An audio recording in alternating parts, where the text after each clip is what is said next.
Assalomu alaykum, hurmatli tadbirkorlar.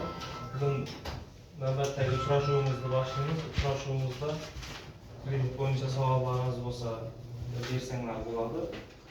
Hisob raqamlarni hammasi bo'yicha tushuntirib o'tamiz. Hisob raqam ochish, yopish, bundan keyingi kreditlarimiz bor, imtiyozli kreditlarimiz. Shular haqida aytib o'tamiz.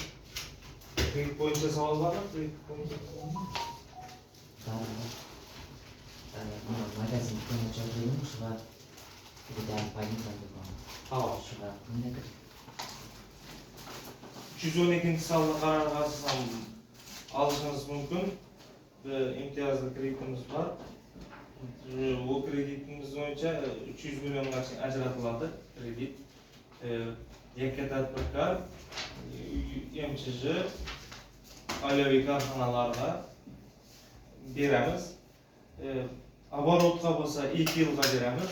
24 oyga 6 oy imtiyozli davr bilan shu оборотda shartnoma bilan shartnomamizga asosan o'tirib beramiz. Uskuna ishlab chiqarish qilmoqchi bo'lsangiz 6 yilga beramiz, 3 yil imtiyozli davr bilan beramiz.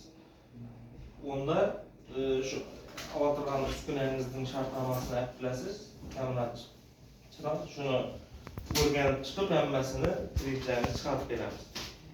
100 milyon so'mgacha garovsiz, qolgani 200 millionga garov bilan chiqarib oladi.